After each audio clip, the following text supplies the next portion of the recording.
I appreciate how accepting you are right now. You're just like so jolly to just go along with it. It's because, are we live? Yeah, we know we are live. Okay, Yeah, for sure. because the button up at the top now says record, and so they changed some of the interface, so I just want to make sure. Every time.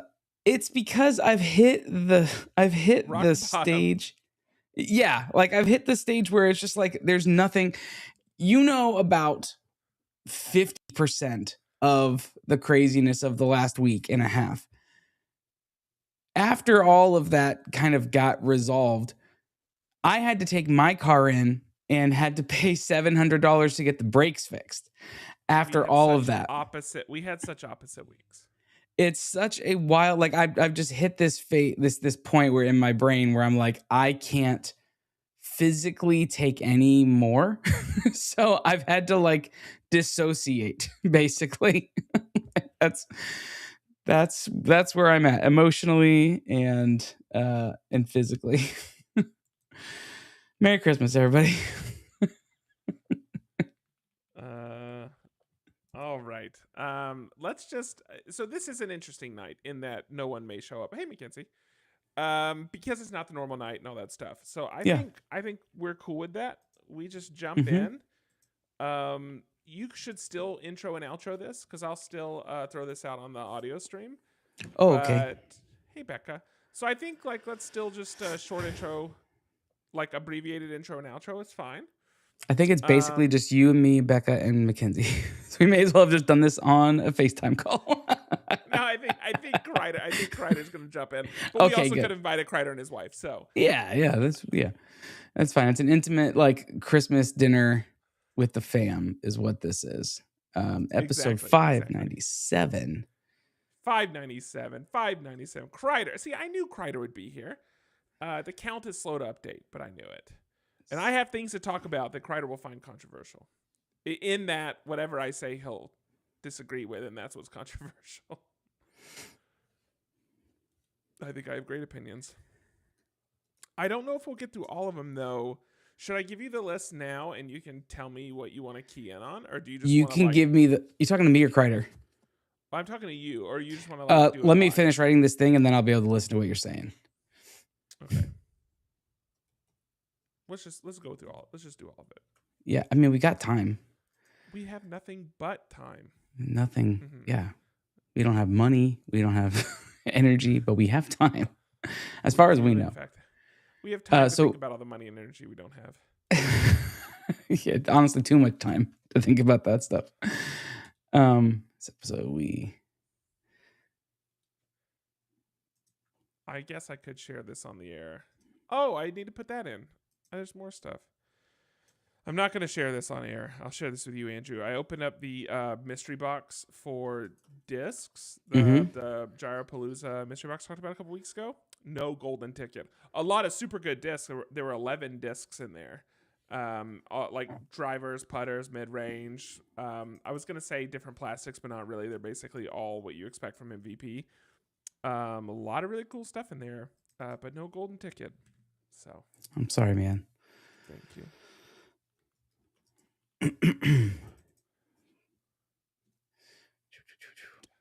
So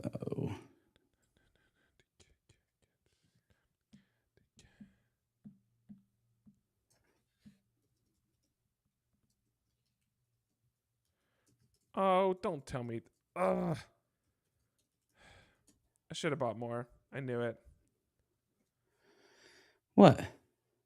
I'll tell you in just a second. Okay. All right.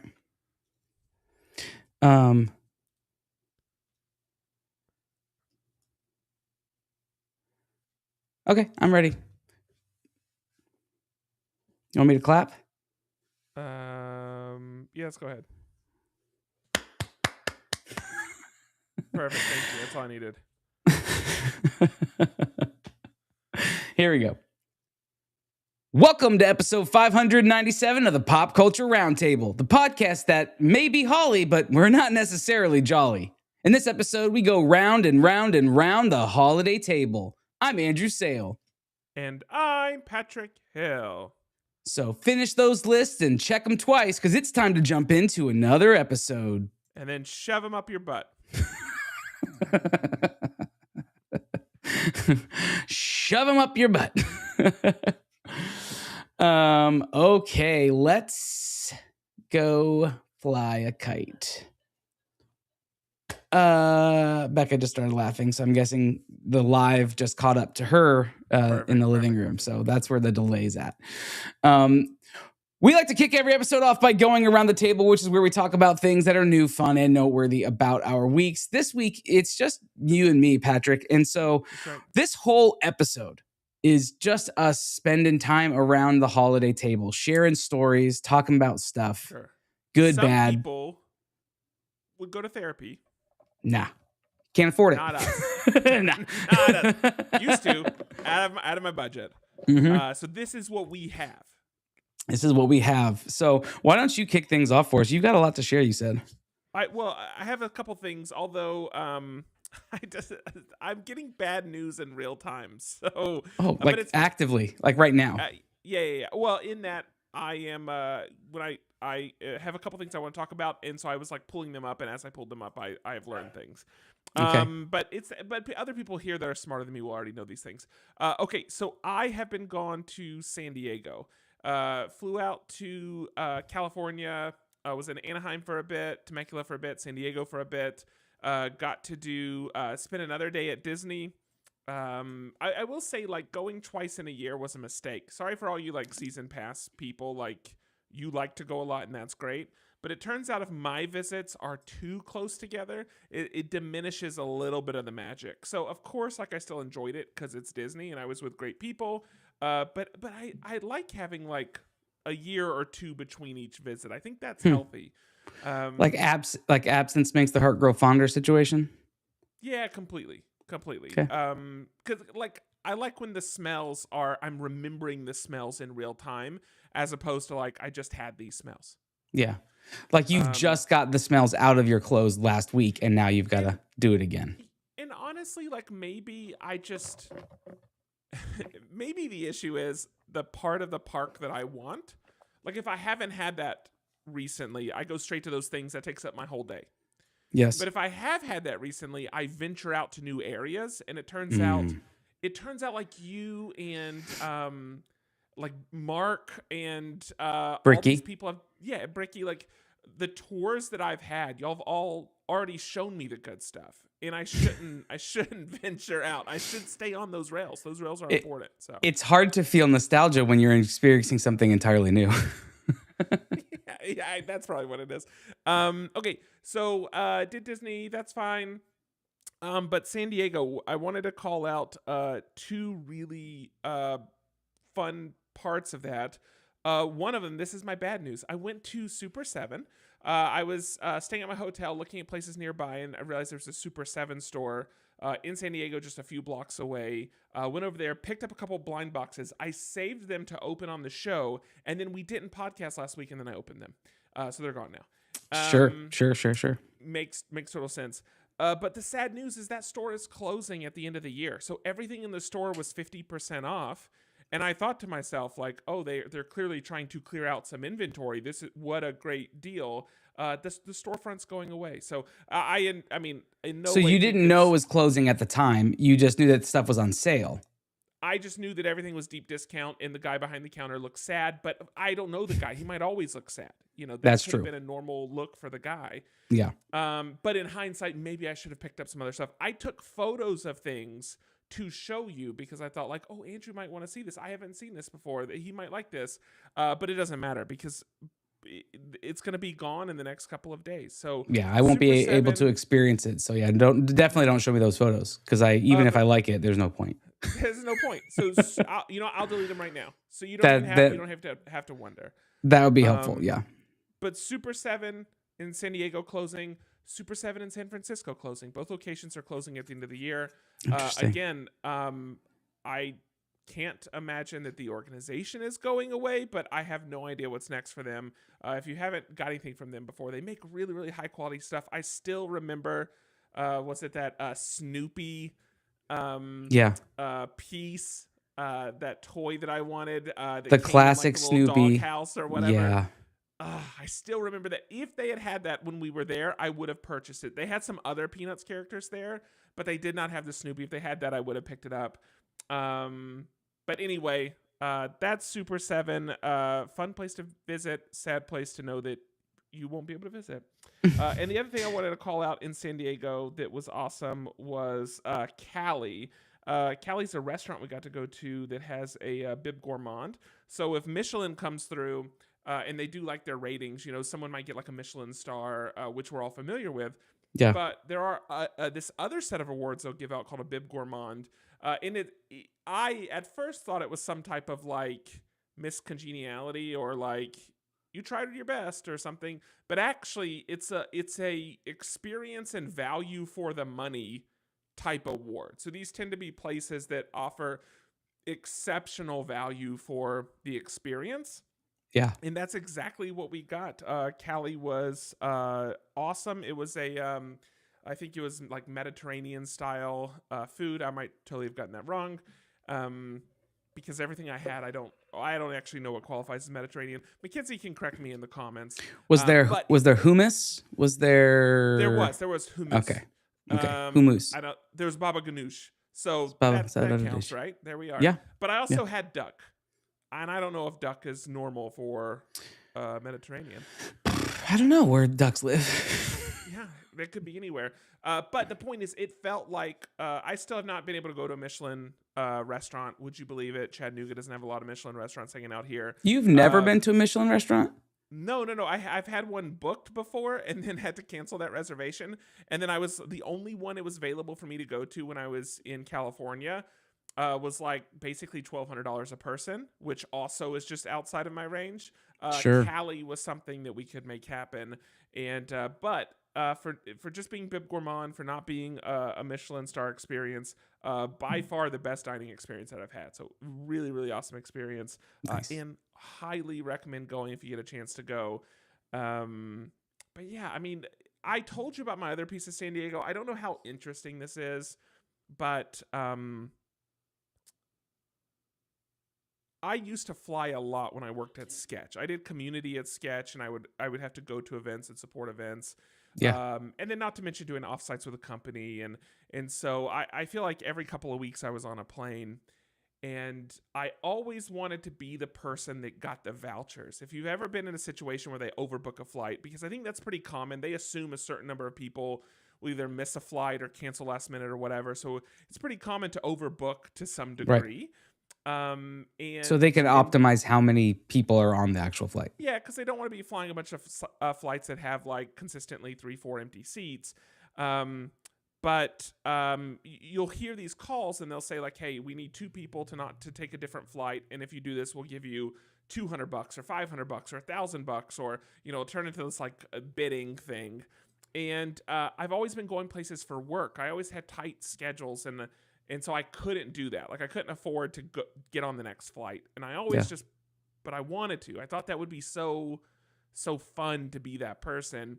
And this trip to San Diego, Mackenzie and I got to be those people. The flight was overbooked due to some flights that I canceled the day before. They made an offer, and that offer got bumped up a couple of times, and we jumped on it and took it. Long story short, in order to get to California at a reasonable time, we ended up they booked us at a different airport. So we had to like rent a car, drive 2 hours to another airport, take a flight from there. We still ended up getting to California an hour before we were supposed to originally. That's crazy. And we did it with like money in our pocket on top of that. And awesome experience. If you get to take the voucher, take the voucher. I'll never do it again because there's no way the experience will be this good the next time. So, no, it usually consists with you having to stay overnight somewhere, and you're having to stay in some crappy, airport closest to the airport hotel, and they give you like a meal voucher type thing, and it's usually not that. It's usually not you getting where you were trying to be early. Right. With a bunch of like the money they end up giving us in vouchers, like that's just what we just paid for a whole trip using that. We ended up upgrading our hotel and just we Oh, had a but did good they? time. Okay, but doing they're still they're flight vouchers. You're just the comparable amount of money, right? We got Visa gift cards. So Oh, like that is that never happens.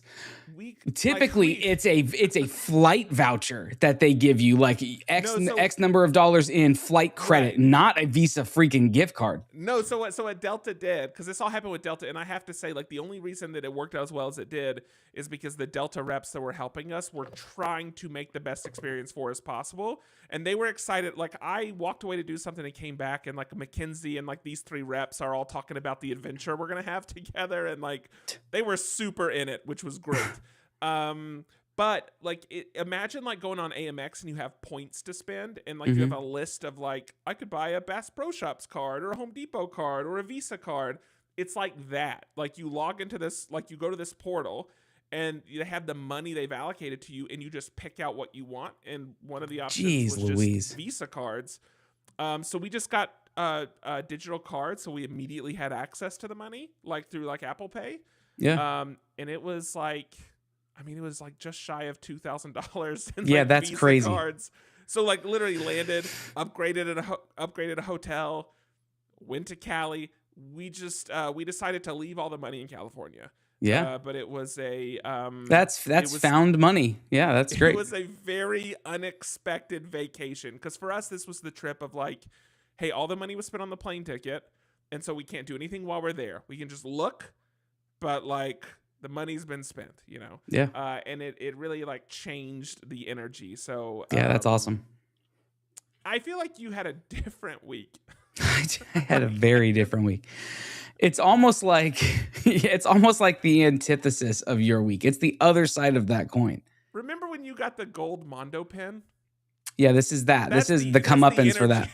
That's the energy differential that I think, but this is the comeuppance for that. Yeah, for sure. I'm going to stop here because now I have like media I want to talk about, but I'm going to pause. Okay, yeah, let me tell you just briefly about my week. Since we podcasted last, Becca's engine blew up. And it was going to be basically to get her car back up and running and fixed and you know, drivable and livable. It was going to be $12,000. So we were like, that's a new car. Like we're not doing that. And I'm going to make a very, very long story very short. We basically had to consolidate a whole bunch of stuff. I am no longer a shareholder in Disney, sold off all my Disney shares. And I had to sadly sell my Mickey and Minnie iconic cards that I spent so much time kind of. Are they gone already? Yeah, they're gone. Because if not for that, we wouldn't have been able to. I mean, we had to buy a new car. We were not anticipating buying a new car at this time of the year with everything else going on. So by the end of the weekend, her car broke on Tuesday.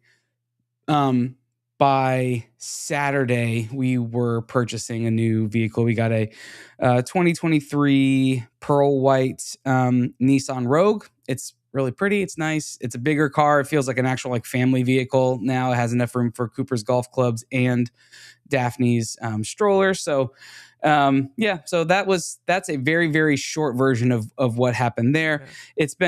It's been a wild roller coaster. And then I think it was, when was it? I think it was Thursday of this week. My car, or maybe it was Friday. It was Friday. I started driving my car and the brakes just started like, it was metal on metal. Like all of a sudden, like it was just like, someone maybe came and took my brake pads. Like that's what it felt like. So, fortunately, we had another functioning working vehicle. So Becca met me at the shop. 5 days after. Yes. Yeah. 5 days after. And that was another $700 to get my brakes fixed. And so this has been the year of like one hit after another this holiday season. So I'm really hoping and praying that the new year just gives us a reprieve. I'm not even looking to win. I just want to stop losing. Like, does that make sense? Like, let's just stay the course for a little while because it's been rough. Sweet Patrick, Jedi Robbie's saw my post on, because he's in some of those Lorcana channels. He saw my post and he typed on there. He was like, sad to hear that you got to let these go, man. I'm like, yeah. Are you so sad that you want to send me those D23? I was gonna say, did he follow that up with a picture of his cards? No, because I'm sure I'm his secret Santa, and he'll be sending them to me any day now. So, but amidst all of that craziness, there was some fun stuff that happened. Like I told you, or like I showed you last time, I had started my advent calendar, my dice advent calendar. Yeah, you opened like half of it on the air. I did, yeah. And it's been pretty cool getting. It's basically, I think when everything is said and done, it's going to be 4 sets of dice. And one of them is like understand that at all. So yours, each day is like, here's a D20 and here's a D8, here's a D10. Yes. Yeah. And they're of different colors. And there's like basically, so there's basically 3 that you're getting individual dice of, 3 different colorways that you're getting individual dice of throughout the season. But on day 10, this is what I'm going to show you. On day 10 was this big like slot. And when I opened the big slot, it had this, which is a sword. Okay. And in the sword, it is its own just a storage case. It's a whole set. This one came with a whole set of like this, like frost, ice, and gold set of dice in this like 3D printed. I mean, it is 3D printed. This 3D printed sword that has bootleg Triforce on it. Exactly. But that's cool. It's a really nice. It's a really nice colorway for the set of dice. So I have this container, and then I have obviously the one that I opened on air last time, which has been a lot of fun. So if you're a D&D person, getting dice during Advent is a pretty fun way of doing that. So you're anyway, probably gonna get more into D&D now, I would think. I'm gonna get more into D&D now because I have more dice. No, it's the only thing you can afford to do. That's true. Theater of the mind. Imagination. Just really paint the picture. I'm gonna do D&D in IMAX. That's just where sure, buddy. I close my eyes and do this. All right. So that's one fun thing. What else fun have you done? This past couple weeks? So I really want to talk about Wake Up Dead Man, because this came out since we podcasted last. Yeah. It's number 3, and I forget if there's supposed to be it's the Knives Out series or whatever. And there's 5 films. The funny thing is, I just saw Kreider said, "Oops, that really sucks," and I don't know if he's saying that because I just said I want to talk about Wake Up Dead Man, and he's just ready to be contrarian, or if that's coming in about something else. But no, there's only 3 films now, but I think Rian Johnson's supposed to make 3 with Netflix, if I remember right. So they'll end up being 5 in total. But this is part of the Knives Out series. Oh my gosh, Knives Out series. Have you seen it already, Andrew? Yeah, we watched it. Okay. Do you want me to jump in first, or do you want to give your thoughts first? You're very deadpan about the fact that you've watched it. Well, you brought it up, so I was figured you would intro it, and then I would you would ask a question or something, and then I would jump in. Fair. The thing is, like, I'm already worried about what you're gonna say, but Benoit Blanc is back, and in this series, I don't want to mess up the people's names, but it's Josh O'Connor. That's the one I always get wrong. He plays Judd Duplantis. So this is a what's the term I would use for Judd? Like, what's his term as far as clergy goes? He is a priest. Okay, we'll just say priest. I don't know, like, hierarchy is my problem. Well, he's not Monsignor, so he's Mons Junior. They're both priests. He's just not the head of the. Okay. He's not the head of that particular parish. Sure. And then Josh Brolin is the other person. So Josh Brolin, Josh O'Connor, and then Glenn Close as well. So a lot of really great performers. But the deal is, this is I know. I was trying to think of other jokes about mods, but it's nothing. Um, but the deal is that what makes this movie interesting is that number one, it doesn't feel centered around Benoit Blanc at all. The other two films felt very much about him, and Yeah. then this really big, in terms of personality, big cast around him. And in this case, the cast in some ways feels more subdued, although parts of it are still very big. Yeah. But Benoit Blanc is not the center of it at all. Josh O'Connor's character, Judge Duplantis, is really the center of this film. And on top of that, there's a large portion of the film. It's not just like he's not the center in terms of dialogue or action, but there's a large percentage of the film that Benoit Blanc is just not in at all. I mean, Yeah. you could watch the first maybe third of this film or the first 20% of this film and maybe not realize what franchise it's part of. It's very different in that way. Now, it's still very stylish, but it's stylish I in a think it's like different way. I think it's almost the first half hour he's not in it. Yeah, there's just Like at none all. Not even like mentioned or like there's no throwaway Easter egg. It's just a totally different story setup. Yeah. And like I said, I would almost describe the last couple films or particularly the last one I think of as almost being like slick. It's a bit loud because the personalities are so loud, but it's also kind of cool. Like the environments are pretty cool. This film is even though it is stylish and even though there's a lot of really interesting things happening in terms of like framing and lighting and things like that, it is it's just subdued. It's kind of flatter, a bit darker, of course, because of the environment. It has a different vibe and feeling to it. And the other thing is that this film deals very heavily with faith, to a point that that's already become a contentious point for people before they even get through it. There are people that won't get through the film at all because of how it sets up some of these conversations about faith. The other thing that I've noticed in hearing people talk about this film is that because it's about faith plays such a big part of it, they make some really deep assumptions about what is going to be happening in the film, but those things aren't happening. So I read a review where someone said that, well, the film is clearly about Benoit and having to come to terms with like faith meeting fact and how his own belief of faith is challenged. And I don't know that that's true. I don't think Benoit ever was challenged by faith or not faith. I think he was outside of the Damascus experience. Yeah. But he was still very steady in his right. fact thing. It's just sometimes the facts didn't make sense to him. The facts didn't make sense, but anyway, the impossible crime he keeps bringing up. Yeah. But I think some people they've had trouble like separating that, getting into it. But I think going through the film, I thought what the film had to say on both sides was honestly like really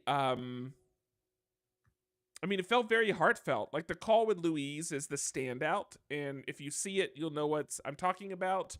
But I think that there end up being very, very like touching and very moments that feel very, very respectful. And then, of course, there's also moments that are very funny and show really kind of the church that we see today. And I say that in like a negative connotation. It feels honest. We also see that as well. Yes. It feels honest. It feels like a not a caricature. Now, there are certainly caricatures in the movie. I would argue that Monsignor is a caricature, but not super far off from maybe some people who are out there.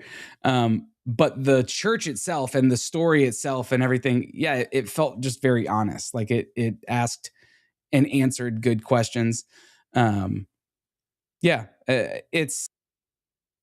your overall impression of the movie. Like, what would you rate it out of 10? I would Oh gosh, man, I think it's probably a 9 for me. I really liked this Wow. film. Okay. Like I think I've already. I was talking to someone today, and I plan on watching it again in the next week. Like I okay. really enjoyed the film. I think I would probably give this one a 7. Yeah, a You can give it a 7. 6 if you It want to. No, I think I would give it a 7. Uh, I I think it was probably the weakest of all the Knives Out films, honestly. Um, This because I is think I was going into it with an expectation of it feeling like a Knives Out film, and it doesn't feel like a Knives Out film. sure. If I was just watching like a murder mystery movie without the expectation of that's been set up by these other Ryan Johnson films, then I think I would feel better. I feel better about it or have a better impression of it. But because I have the pieces coming together in this film without saying anything, because I think people should watch it. But the pieces coming together the way that they did not feel as outlandish and as like, oh, like I didn't have the like the gasp moments.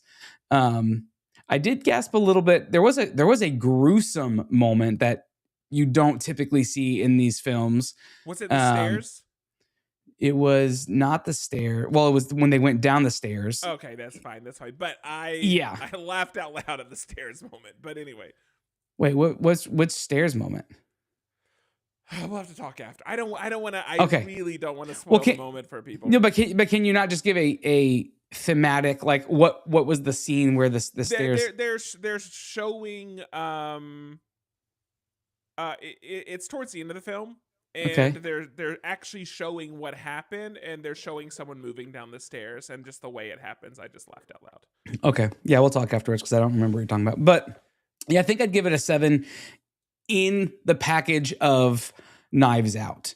The story itself was good, and I think I really liked a lot of what they did with it. I could have done without Jeremy Renner entirely. I just maybe don't like him as an actor. I know that that's tough to say because he got run over by a tractor or whatever, but like he's just fine for me. Especially in this film, he was kind of throwaway, even though his character has a role to play in everything that's going on. Um, yeah, maybe this movie Yeah. just felt a little too predictable. So it's interesting because I want to argue with you, but I'm also torn. If I went with how I felt in the first like 5 minutes after finishing the film, I would say this film is better than Glass Onion. I think this film was a more enjoyable watch and more satisfying. However, Glass Onion is one of those films that the more I think about it, the more it has endeared itself to me Yeah, because it gave us exactly what it said it was going to give us, and from it the carried beginning. that line, and it carried that line through all the characters. We wanted all the characters to have more depth than they did, Right. but they didn't because it's Yes. a glass onion, and you can hmm just see to the center. And hmm so that part of me is like, every time I want to be upset, I'm just like, okay, but And that's the level that I felt like was missing with this film. It didn't feel like maybe upon further reflection, or if I watch it again, maybe something will stand out. But at the end of this film, I wasn't like, oh my gosh, so smart. I got to the end of this film and was like, oh yeah, that's okay. That's what I expected. Like, yeah. so anyway, I still yeah, I still really enjoyed it. I will say this is one of those cases that it makes me want to add the book to the book club, because I think that could probably really change and influence my opinion of the film. I already have a very the book high in the opinion of film. Exactly. Yes. I think said we the should- same thing to Becca. I said I want to read that book. Yeah, I think we need to read the book, and then I think we need to go through it again. I still really enjoyed the film, but I have a feeling that once I watch it, I'll realize like, oh, these are all the reasons I should have enjoyed it. The only person I don't know why I just could not get on board with was Mila Kunis. I just Mila could Kunis. not get on board with her in that role. It just That's felt my like there problem, was not her problem. But there were a couple of characters who I just felt like I was missing their motivation, Right. or the motivation that they stated on like in the film did not feel like it was translating in the acting. There was a couple of moments where things just felt like they were mismatched. And I was hoping that would get resolved at the end, like, oh, because they did da da da da da. Yeah. It didn't do that. Well, and in fairness, yeah. the last two films felt a lot more like, let's go character by character and really explain them. This film does not do that. You have like three times that maybe all the characters are in the same room together. Yeah. And they try to piece it together in those moments, but it is not the person by person breakdown. So it is, again, it's just very different. It ultimately did resonate with me, but what you're calling out as why like it just doesn't feel like the other films is completely valid. I will say this, and I am thinking back on the very end, the end slate of the movie. That was satisfying. How the movie resolved in the in literal the last 5 seconds of the film, the last scene, the shot that it ends on, that was satisfying. Just because it was like, okay, good. But yeah, outside of that, it wasn't quite as fulfilling as I was hoping. I mean, there was so much hype for this movie too. And the marketing for it was great. Did you see the billboard they had on like Sunset Boulevard? It was a stained glass. I mean, not actual stained glass, but it was translucent. So it was all of the characters standing there. It's a big wide format of all the characters, and they're in the stylization of stained glass, and it actually was a translucent material. So as the sun rose and fell over the hills of California, it just glowed through that, and that was beautiful. I'm going to make a prediction. I think on rewatch, this film will. Let me say it a different way. I think this film has the most potential of the three to grow on someone on rewatch, to become better on rewatch or more meaningful on rewatch. I do think that in some ways there's just more in this film. Which is one of the reasons I am very excited to rewatch this. The funny thing is, Glass Onion is almost like taunting you to rewatch it and saying like you're not going to get anything else. This is all it is. But I really am keen to rewatch this one because I think it's actually going to grow even more. So before you move on, I want to show this real quick. Share screen. As long as you promise it's not AI. I can't promise that, but I'm pretty sure it's not. Let's see if I can show this. Boom. You see that? That is awesome looking. That's translucent. So like as the sun shine through it, all of those windows just, glow. How cool is that? There's a video of it somewhere you can watch. It's like a time lapse of a video of the sun coming through it, and it's really, really neat. So I agree. This one will actually have maybe the substance will go deeper on a rewatch, but there's definitely not as much like I don't want to say there's not as much mystery, but it feels like there's not quite as much mystery to be solved. So you're not having to like the aha moments of this movie aren't going to be ruined as much as they would have been in the first and second films. Which is why this movie could do better with a rewatch, and there is substance that you could get more in. Just rewatching it. So yeah.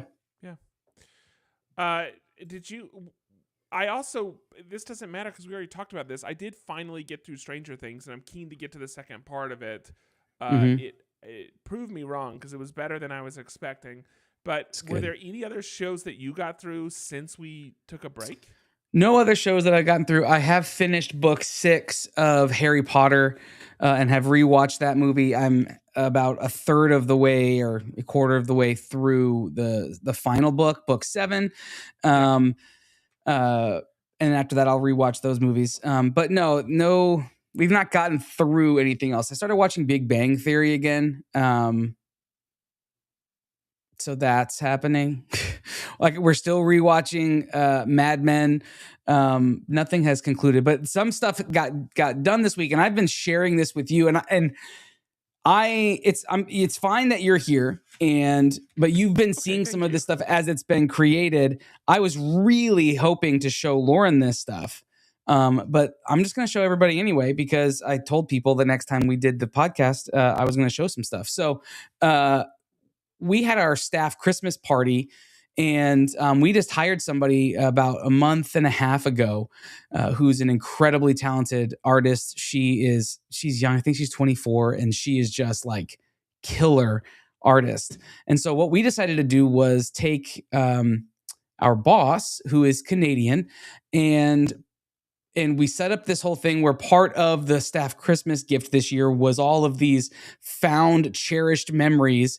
We basically found an old cigar box full of Drew's cherished memories, and we were giving them to the staff as part of their Christmas gift. And so we got to design all of these from scratch. So I'll just show a few. I'll show you all of them. First one here is Drew's Canadian driver's license. And he's Maple Crest Court, Mapleton, Ontario. Every single number and letter and everything means something. There's a bit of a code to it, but this actually, I pulled the design. I pulled up what like an Ontario driver's license looks like, and then I recreated it digitally. She painted his portrait, so that's a digital painting of his portrait. Focus in. So there we go. This is fully forgery. Full forgery. Yeah, but like if you go to Ontario, you'll get arrested, but you're not going to. So you won't get arrested. It just wouldn't do anything when they scan that, because I made that. But it's like, it's. I don't know. Isn't making a fake ID illegal either way, or no? Oh, I don't know. Not if it's for fun. So just like print like for fun on it, like. The problem is I made it so realistic that it doesn't say this is a parody. Made it absolutely so realistic. So we'll say that's on me. But I had to like actually use Google Translate. All you have to do is just sorry. I had to use Google Translate to get some stuff into French for the sake of it. I guess some of the phrases on here are joke phrases, so if they were to like look at it, they would realize, oh, this is a joke. Sure. Some of the stuff in French, I can't remember what exactly I wrote. If you go to France, that'll be good to know. Yeah, it would be. Or just French Quebec. The other thing that we found was his Tim Hortons rewards card that he made himself an executive member of, even though it's just a free rewards card, and it's got the punches in it. So on his way to getting his free coffee. This is a pretty fun one. His vintage Toronto Blue Jays baseball Fleer card. I love that one, by the way. Let me take this out of the plastic because I want you to be able to see the details. This feels like an old baseball card. And then the back has his stats and the story.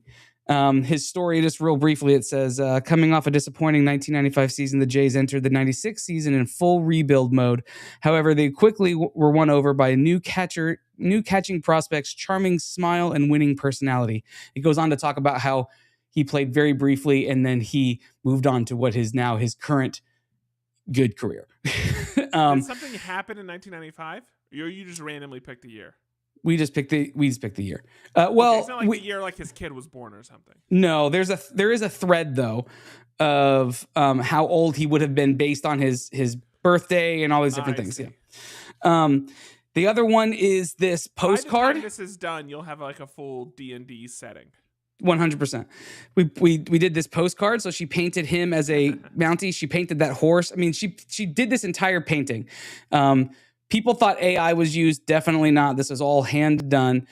Greetings from the Great White North. And then on the back, this it has run through the Victorian, what did I call it? The Victorian Postal Brigade after Queen Victoria. I will read this out though. It has this quote on the back. A lot of postcards have these like trivia things on the back. I learned as I was looking up all these postcards. And it says, in 1928, did you know, in 1928, facing budget strain and an unusual surplus of equine recruits, the government of Canada quietly approved a pilot program that deputized the Royal Canadian Mounted Police Horses, granting them shared law enforcement status. Present day, the horses were so effective that the human officers are merely ceremonial in efforts to maintain visual hierarchy, though all laws are upheld by the horses themselves. I did see that part. I love that so much. So that's super fun. So they had this postcard in there, and then we could not leave out the Lorcana of it all. So we did a trading card game version of Drew where he's pulling a sword out of the Bible with lightning shooting out around it. I can't get it to focus. I don't know what's going on. I did want to ask you this. I didn't ask you before. What made you choose his stats? These stats? The 4 and the 9? He's 49. Okay. So it's literally just a straight up, and then 7 is biblical number of perfection. Have you tried to play his card? Not yet. We're going to finish out the staff, and then the back of the card with a modified version of the logo. So that was really fun. And then the final one that we had is this playing card that is his likeness as an actual playing card, like a old school bicycle playing card. Why is this not focusing? But this is actually printed on. I ordered these to be printed. See if you can show. It's got that linen finish. Double layer cards. It's an actual. So we ordered them from a company that prints cards for casinos. So it's got the linen finish. This is a classic standard those that card. Don't know, actual playing cards, even though they don't seem like it, are 2-layer because you don't want to be able to see through one layer and be able to cheat on the other side. So they're dual layer cards. And I think whatever like the I don't know if there's like some other like dark mirror material between them, but basically they're dual layer to keep you from cheating. That's the reason they're like as thick as they are. Yeah. So this feels like that. It's I real thick. I mean to say is like rigid. That's what I mean to say. Yeah. But if you look closely, you can see that they're 2-layer. So yeah, we had this whole package of stuff. It took about a month to design. When does he get it? He got it last Thursday. So we had our staff Christmas party last Thursday night. He was blown away. The staff was blown away. Casey killed it. She's incredible. I had to tell him afterwards because I had overheard him say to someone he told Adam that he was sure that we used AI for things. And I texted him afterwards and was like, zero AI was used. This was all hand painted and hand designed to look and feel like all these things. For every one of these hours, we weren't doing our job. Exactly. So it was. So that's funny that you say that because part of my job since going back full time has part of what's been written into my job description is staff culture, and this for me was a huge piece of staff culture. And just knowing that we were and having to keep this from staff. The only people who knew this was happening was myself, JP, and Casey. Even Adam didn't know. He had some ideas of some things, but to keep it a secret from everybody. So it went off really, really well. The fact that you don't classify me as a person is hurtful. Well, it's once you go certain number of miles away, you're basically just a digital. You're digital to me. So let me ask you this: what is the likelihood that we can make? What are those things you bury in the ground that have stuff in them? Time capsule? Yeah, what's the likelihood we can make time capsules a thing again? I mean, I think they still are a thing. Oh, I don't have one. Of yourself, from yourself? What do you mean? I don't know where any are. I don't have one I'm planning to open anytime soon. I don't have one I've contributed to. Like, they're not in my life. There's one at Universal Studios. Out where the Nickelodeon building was. I'm saying we need to do a time capsule. I have a time capsule from my elementary school that I contributed to. Yeah, but when did it get opened? I don't know. Or will you be there? Will you see it? I don't. It's a great question. Did you just like I don't keep. I don't keep up. I don't keep up with the news of my elementary school. Can you believe that? And that's what I'm saying. I'm saying we need a time capsule that we can actually reap the benefits of. Okay. Where would you want to bury it? In your yard? Well, my yard is prone to flooding. I don't think that's smart. Okay. Well, my yard is also the yard of a lot of other 1,000 other residents. So who's going to donate their yard for the official M of 1 time capsule? Let's bury it at the spot you and I first met. Okay, we're gonna move. We're gonna go to Ohio and do it in the We hills don't of have Ohio. to move there. Ohio's for lovers. We don't have to move there. We just have to bury it there. We make it, and we bury it there. Okay, I'm in. We'll do the official ceremony maybe mid-year. We'll have to have Luke. Will have to be a part of that, Luke right? will have Like to we be can't. part of it, Yeah. and we need to do an official time capsule. I don't even know what you put in them. I don't care what we put in them. I just want to know that I have a time capsule that I actually know where it is, and we'll get to see the. This is what we put in there. I'm gonna go dig that up immediately. We I put, didn't you even know, know we you still had that. yes, you did. We put, you know, one of each of our pins in there. We put a coloring book in there. We put our the sign the 3D sign that was made for us that Luke stole. Everything that we have like one of, we need to put in the time capsule. Well, what else are we supposed to, what else do we put in there? Gold Mondo pen. That's all the stuff. That's all the stuff that we've produced, right? Like, yeah. I don't know. We could just put in a hard drive of all of the episodes that can't be on YouTube because there won't be computers in the future. Didn't we have a plan to have you could go to the Upside Down on our website and be able to listen to the first 50 episodes that have gotten pulled from YouTube because of trademark? We've had a lot of plans. We've had a lot of ideas. So we've had a lot of plans. We've had a lot of ideas. Okay, I'm not going to talk about stolen cars from YouTube. I'm going to talk about that next time we have a real episode, but I do want to cover that. Okay. I have one other story to share and thing to show that are combined. Okay, so then I'll say two things and I'll throw it to you. One, this little pirate ship guy up here, this little thing up there, that is the One Piece Going Merry pirate You did get ship. the One Piece. Nice. I did. And what I was going to say is, so it's right behind my head. I don't know how to do this. So I built this like larger guy here, right? Mm-hmm. I like ships. One of my first Legos, or I think my first Lego was the that like classic pirate ship that had like the canoe and the two with the alligator sharks, like the two gray sharks, and like, it was the sharks. It was the sharks. Yeah. I loved that Lego, and so I just love ships, right? And so I did this one, and I did enjoy doing this one, but I will say, like, with a ship, and I'm sure if you did like the Titanic or whatever, you'd see this as well. There's a lot of repetition. Like when you're doing like I don't know if they're like banisters or whatever, and like you're doing like the masts and you're doing it's just building the whole across the side. You just do the same thing over and over and over. Yeah. And I do like Lego, but I want to be doing new stuff. So what I did like about the Going Merry, which is just, I should have like brought it off my shelf, but it's like back there right now, is it is small enough that it's a ship.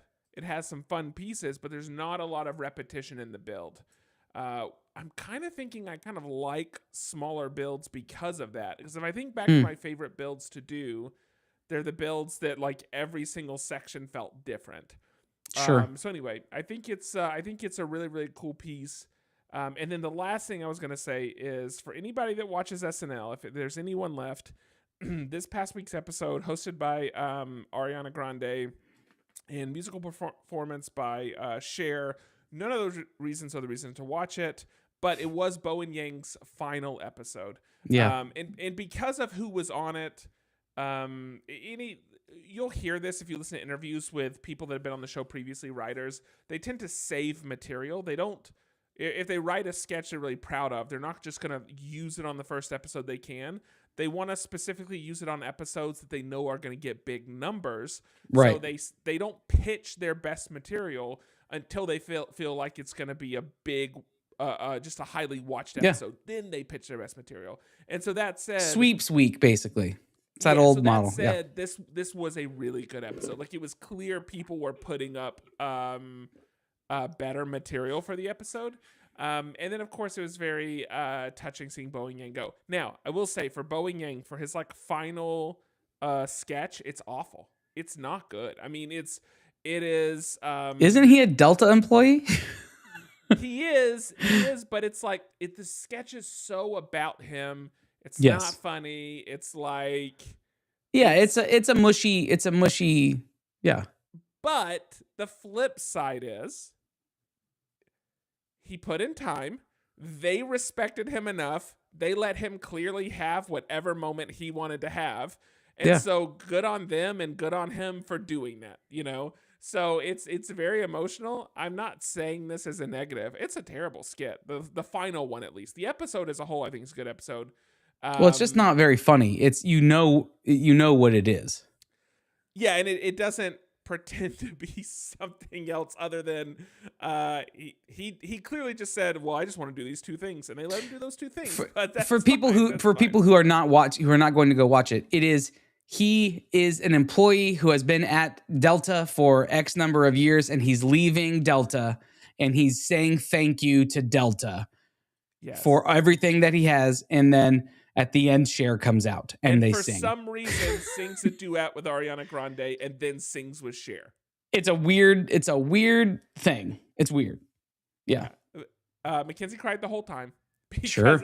But again, like, I don't say this is a negative. Bowen Yang has been a great cast member. Genuinely, I was very suspicious of him because of his Mad TV vibes. He had Mad TV vibes, yeah. I talked about that forever ago when during his first season. And he ended up being a really, really good cast member. And then again, this episode is like the sign off for him. And so I do recommend if you like if you like SNL, maybe you have dropped off because like you had a string of unfunny episodes. And if you like Bowen Yang, then at least just jump in for this last one. It was a lot of fun. So, yeah. Well, speaking of things that were a lot of fun, I had our at the end of every year, our Whiskey and Wise. What we do in December, we don't have a book in December. We have a gathering called Whiskey and the Wives, and it's a Christmas party. And there's a bottle exchange. It's like a white elephant bottle exchange, and the wives do stuff as well. There's food and there's, obviously beverages. Sure. But this year, I think last year they started this, but I had to miss last year because we were on a cruise. But now we do a thing where we all vote on what the best book was for the year, and we vote on what the best whiskey pairings were for the year. And the way that it was done this year, yes, I'm hoping that you win. So okay, I see. I'm fingers crossed for you. Yeah, so you're trying to finger me. Yes, I do I ever.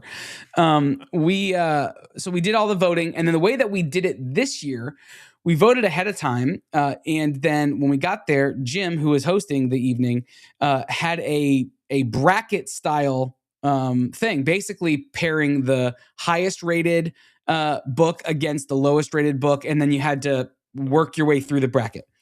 And the way that we worked through the bracket wasn't just another vote. You cast your vote by flicking a paper football across a table, like down the length of a dining room table, and the person who had the book, who represented the book that was going up against it, so it was me versus somebody else. Right. So people would sit on the other end of the table and flick one paper football. You got 3 points for attempting. That is the most athletic thing you did all year. Just listen. You flicked one, like you got 3 points just for the attempt. Basically, my vote is going to give you 3 points. I'm attempting to hit that book. You're going to get 3 points. If you actually hit the paper with the book cover printed out on it, that got you 7 points. Okay. So it wasn't all based on what people wanted. It was also based on if you hit. Missed, it's just 0. It's not like the other person gets points. The other person doesn't get points. You get either 3 points or 7 points, basically. I see that. Okay. So my book made it. So my book was one of the top rated books. I think it was the top rated book by votes. So as a general vote, my book won the top rated vote. I also won the top rated pairings for whiskeys. Okay. And so I walked away with a little whiskey bottle of this guy's call sign. We all have call signs. I don't know if I've explained all of this, but we all have call signs. His call sign is Honey Boo Boo. Cool. That's his secondary call sign. Because I don't know actually how he got it, but he gave us little honey whiskeys. But because of how we were doing the book bracket situation, it got down to me and one other person, and the other person, I was in the lead. One other person They hit the piece of paper, so that gave them a 1-point advantage, and they ended up winning. I lost, but I won the vote. So it's like the thing that I lost on was people not being able to hit my piece of paper, which, for whatever that's worth. So people loved Dungeon Crawler Carl this year. People loved the whiskeys that I paired with it. I walked away with this whiskey. Like I said, it was like a White Elephant exchange. I walked away with this whiskey, which is absolutely beautiful. It's called Smoke Wagon. This is a private barrel, straight bourbon whiskey. It's a 58.8% alcohol. So that's what, 116 proof. Yeah. This is a big boy. This is a big boy whiskey, but the bottle is incredible. And this is an actual wax seal. I don't know if you can see the. That's a high enough proof you can take it on a ship. Can you? Well, okay, hold on. Let me take a step back.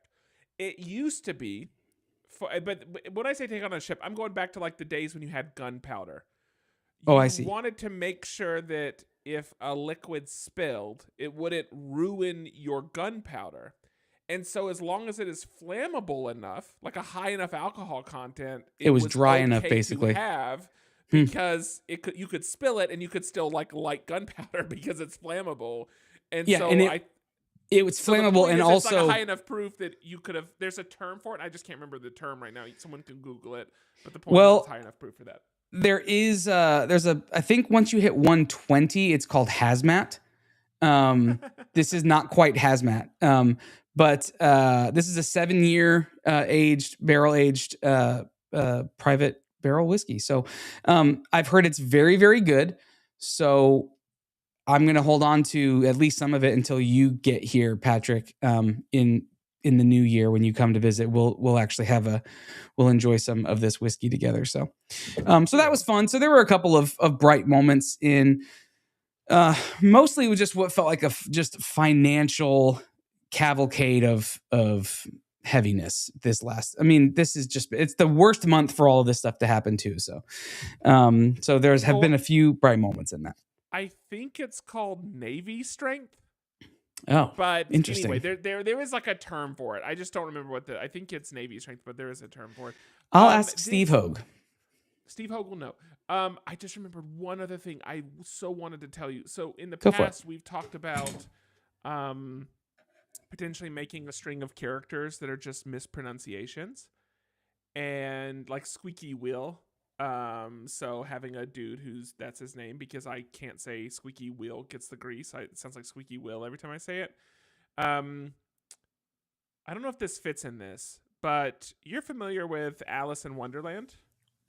The book or the movie? Either. I talked to someone this week. The story. That for the first 20 years of their life, they thought her name was Allison. Her name was Alice in Wonderland. Her name was Alice in Wonderland. Okay. And I love that. And I just so wanted to tell you that. And I'm glad I just remembered that. I appreciate you remembering that. Alice in Wonderland. Yeah. Well, all right. Well, on that note, I guess are you guys going anywhere for Christmas? Are you guys staying put? We will pop up to Ohio for a few days. Okay. So we have a party, like a Christmas party here tomorrow, and then we will for Mackenzie's work. Presumably not yours. This is just this is a friend. Her work party was last week. So, okay. But we'll jump up to Ohio for a bit. Probably swing through Indiana, say hey to my brother. Be back down here by New Year's, and then be back down here well before then. So no, we'll be gone for a few days, but we're trying not to just dip for the next 2 weeks. So cool.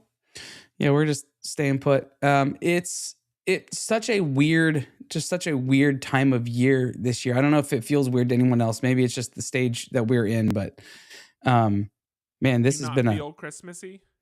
It doesn't feel Christmassy. Yeah, maybe that's just me. Maybe that's just me. That's not even something that like Becca and I have talked about, and it's not like a thing we have agreed upon. It genuinely might just be all the circumstances and situations that we've been going through that trigger my anxiety and things that make me feel like I Sure. just need life to be normal again. So, But but Merry but Christmas to also everybody. maybe but also maybe that's just, I don't know, maybe that's something that everybody feels as they get older, is that Yeah, like, maybe. I mean, we can't I'll. all have the ignorant optimism of a child, right? That's true. I Speaking of ignorant children, my son, it's been fun this year. Like I've only, we set a very, very strict budget of what we're going to spend on him and Daphne. And Daphne doesn't know anything yet, right? She's 6 months old. I But do hope that Daphne and Coop's budget are completely equal. they're not completely equal. I They're hope not. they get the exact same amount of money. No.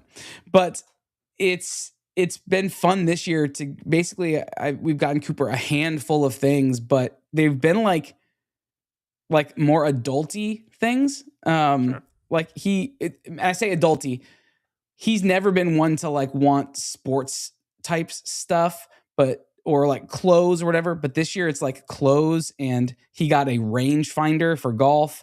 I got him a football. He's always wanted video games.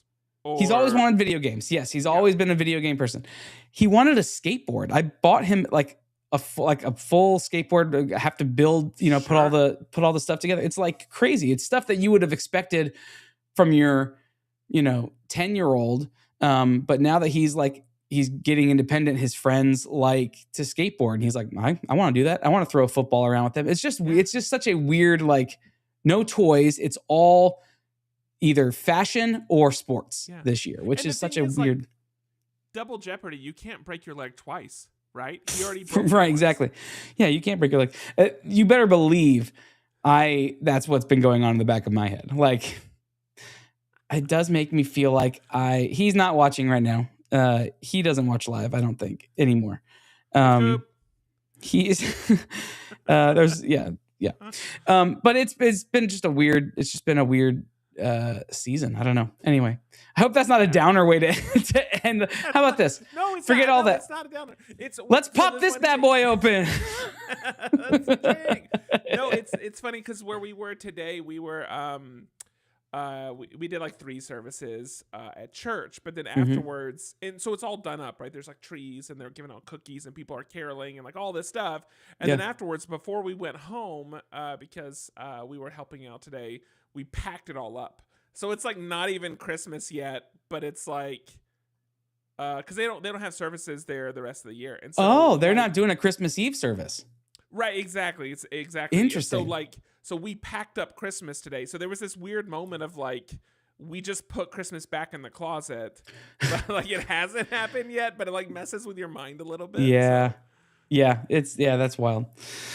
Well, hope everybody is excited. Hopefully everybody's taking at least a couple days off and are going to enjoy the holidays. We will be back in the new year. And hopefully when we come back, we will have information on how we're going to do the book club. For those of you who have not been tuning into that, early in the year, we are going to start a book club, the M of One book club. And the first book is The Adventures of Cavalier and Clay. And we're going to be reading that one together. So go ahead and look for it in Amazon or at Barnes & Noble or Audible, however it is that you consume books. Listen, because you want to be a part of that. I hate to correct you, but it is The Amazing Adventures of Cavalier and Clay. I have version 1. Oh, okay. Yeah. I might have that might be the version. I have the abridged version. The Amazing Adventures of Cavalier and Clay. So yeah, you have time to pick it up. You have a few weeks. But when we come back, we hopefully will kick that off, talk about all the details of how we're going to do that. But it should be a lot of fun. In the meantime, you can find us on M of One .network, where you can find show notes and links. We're not putting show notes in for this one. It's like, what is there? This is all just personal stuff that we talked about.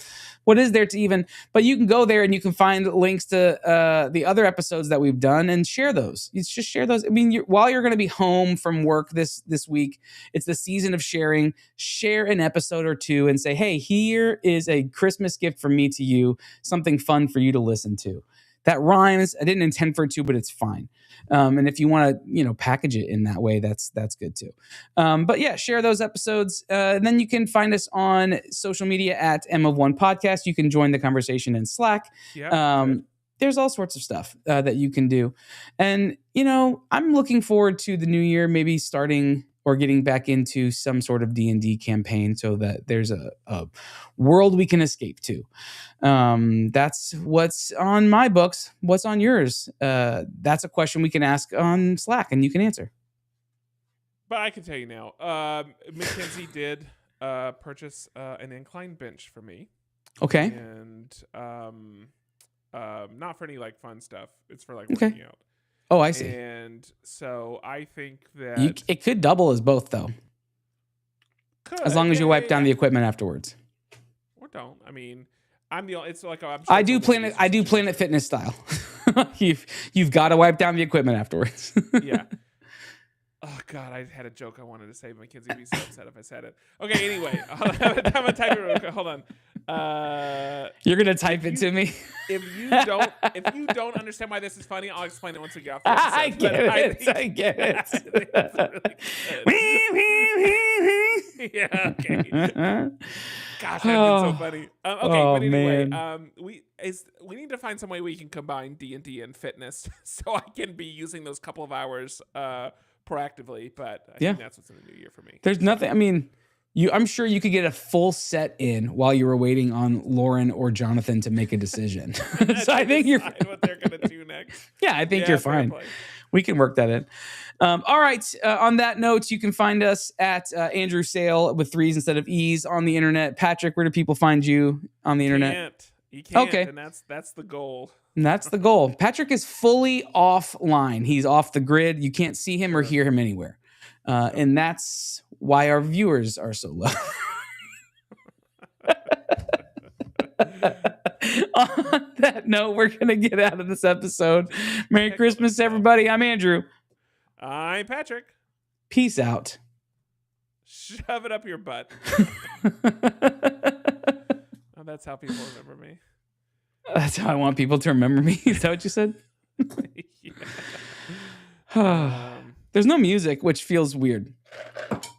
I just dropped my coaster. Well, we have this to look forward to in the new year too, Patrick. Oh, that's a little tease for people. I know. I'm gonna send that stuff to you. We're about to be in the car for 6 hours or for 5 hours. Yeah. And so I was gonna start prepping those docs to send over. So it is. Is Mackenzie driving? We split.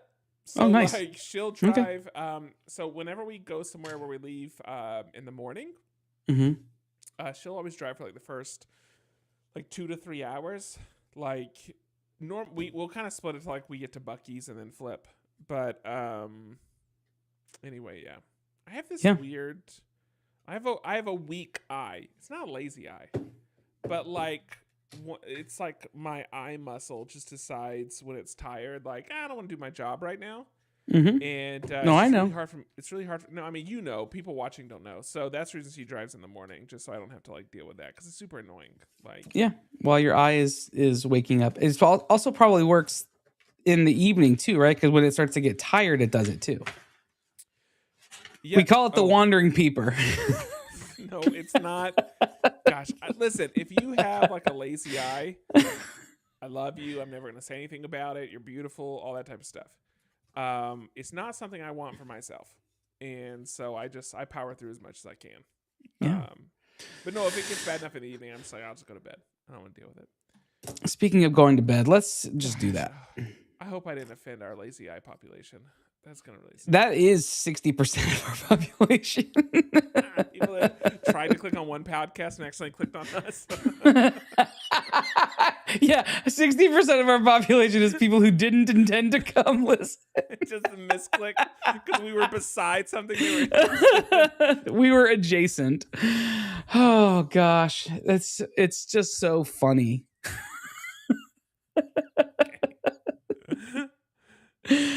Without the music, it has this hollowness too, where it just rings so. Really just mimics my life. Just this hollowness. It's this. If I were to take my headphones off, it would feel. That's what that feels like, where I just can't hear anything. It just is like an empty echo chamber. Always the weirdest thing, where like if you use podcast voice, but in a room with no headphones on, it's like it's startling. Like, I would feel uneasy if I had to listen to myself in this room with no headphones on right now. Okay, whatever. Hey, we're not turning on any music. I didn't even open the program. So this has been fun. Yeah. Great seeing everybody. Genuinely enjoy your holidays. Anyone doing Secret Santa, like, send out your Secret Santas. Yeah, make sure those go out. No worries if they're not going to get there by the 25th, but... No, because you know what? Here's the thing. There's nothing more secret about Santa than getting things from him in February. Like, you expect Santa in December. If it's February and he shows up, you're like, wow, what a surprise. Yeah, exactly. So that's anyway, for you. Thank you for everybody that participates with that. Thank you for everybody that joined us tonight. And then otherwise, we'll see. Ho, ho, ho, ho, ho. Know me, Betterman. Know me, Betterman. Jim Betterman at your service. I was reminded earlier this past week of when I saw Santa at Hollywood Studio. You've gotten bigger. Whoa, you're bigger than last year. Hey, fuck you, Santa. It's been a hard year. Oh. Bye. Okay.